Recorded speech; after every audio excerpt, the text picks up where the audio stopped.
at 3:30 p.m. Eastern, and it should be a crucial matchup in SEC play. Ole Miss heads into this one perfect. They are undefeated, 6-0. Their best win so far has been against LSU. I would also give them a lot of credit for that win against Tulane. Tulane was a kind of snowballing team. They were kind of trying to make their case as a group of 5 rep out of the American, and then Ole Miss just kind of beat them down 45-10 to stop them in their tracks.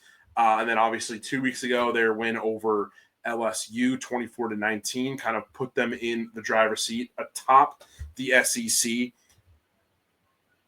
And then their biggest matchup, obviously upcoming, is Georgia, who 5-1, got a great win over Tennessee, an absolute shootout, 44-41.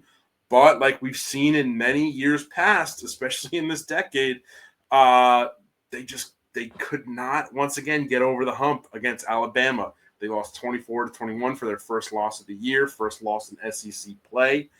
I don't think that a second loss in SEC play would necessarily knock Georgia out of the SEC title picture, but it would really, really put them on their heels. So for you, who's going to be the difference maker for Georgia in this game? Oh, man. I'm trying to think this through and so just full disclosure. So the reason I picked Ole Miss to cover this is, number one, I just think it's too steep, first of all. But like when you look at Georgia, they've had 3 marquee games for me this year, right? Tennessee, which is a win, 44-41. That Alabama, 24-21 loss. And then they had Auburn, which I think you lump in there too for now, right? Like I think Auburn has a better team than they've had in years. And there's one thing in common about all of these, and it's the slow starts, right? Like Tennessee game was 21-7 after the first quarter, Tennessee, right? You can't chase, right? And they give them credit. They've won that game, right? So like, I'll go take a hike if Kirby Smart tells me, hey, yeah, great. How's that working out for you, right? Alabama, they go down 24-14 at half, all right? They lose that game 24-21. So they shut out Alabama in the second half, but they can't. They only score 1 touchdown. And then Auburn is 10-3. Auburn at half, right? And those are games you just can't do that in the SEC. Like, so that doesn't really impress me, which is why I'm going Ole Miss here. It's like, I think this is going to be really close, right? Like, Georgia's done nothing to say, hey, we can route these guys, right? Other than like, is Vegas's claim to this? Well, hey, Ole Miss isn't that great, so whatever, right? Like, I don't know. I just that just doesn't jive with me too well, right? So I don't know. It's I hate to take the cop-out answer, but like, let's see what Gunnar Stockton has, right? Like, I don't think he impressed much against Alabama. I think he had his best game of all those against Auburn, 23 for 36. He's certainly the most volume. So yeah, I think Georgia they've got the best front in probably the last 20 years of the SEC, right? Like that's a program you look at with consistently the best defensive line, right? So they're going to throw a massive rush at you. They're going to try to force them into some passes probably. So you got to get a good game from Gunnar. You can't really rely on the running backs in this one to carry you through all this. So, I mean, as much as, Chauncey Bowens has been getting a lot of volume. Gunnar's actually been running the ball too. He's got 220 yards and 6 touchdowns on the ground this year. So I think it's going to be how well Georgia moves the football if they want to cover this here. So. Yeah, absolutely. I mean, I think the way that they moved the football last week against Auburn is kind of why I have the Dogs going -7.5 here. Gunnar Stockton, okay game, but just the way that they move the ball on the ground, and I feel like just the amount of weapons that Stockton has at his disposal here kind of puts Georgia up on top. I also just feel like this defense has, they've gotten it done. They shut out Auburn. Not only did they come back and win against Auburn, they shut them out the entire second half. Right? I think that, gives a lot of credit to Georgia.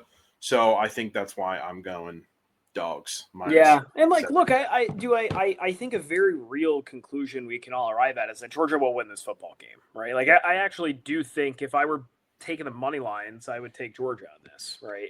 They're at home, right? It's a game that I think Georgia has the better football team than Ole Miss, but do I see them laying 8 points? That's just what I can't get over right now, right? So that's my thought, and that's why I just can't get it out of my head that it just seems too much for me right now for where both these programs are at. Yeah, and so for you, I mean, say Ole Miss. Let's kind of take a look ahead at these schedules, right? And let's talk about kind of the implications of both an Ole Miss win and a Georgia win. So for you, Ole Miss, I mean, their remaining schedule. I kind of like doing this with a lot of the game of the weeks. Like, who needs this a lot more, especially when it's in conference? So Ole Miss's schedule after Georgia, at Oklahoma, hosting South Carolina, hosting the Citadel, hosting Florida, at Mississippi State for the Egg Bowl. Georgia, hosting Florida, at Florida, who is a tricky team. They're a spoiler team, right?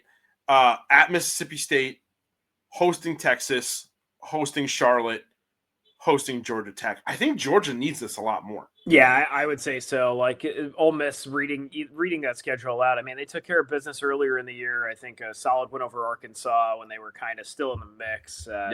Beating LSU did wonders for them at the end of September. That's for sure. So yeah, I mean, Ole Miss loses this one, and then worst comes to worst, let's say they lose to Oklahoma too. It puts them at 6-2, and then they kind of cupcake to the end of the year, assuming South Carolina kind of fades out and they don't have a freak loss in there to Florida or Mississippi State.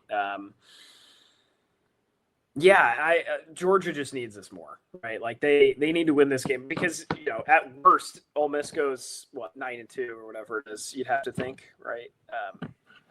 And those two losses come back to back, and Lane Kiffin's going to be, lighting a fire under everybody. They're not going to slip too far in the rankings. You'd have to think, even if they do lose back to back to Georgia and Oklahoma. So yeah, it's like Georgia. They're not on life support, but a win would go miles in their resume. I think it would shut a lot of people up, and it would put Georgia maybe firmly even in the top 5 next week too. Yeah, and look, their playoff hopes are not out of their hands until that Georgia Tech game, right? Like, say they stay solid the rest of the year into that Georgia Tech game. Like usually, they always finish the season against Georgia Tech, but this is a very different Georgia Tech. This isn't your mother's Georgia right? Tech, yeah.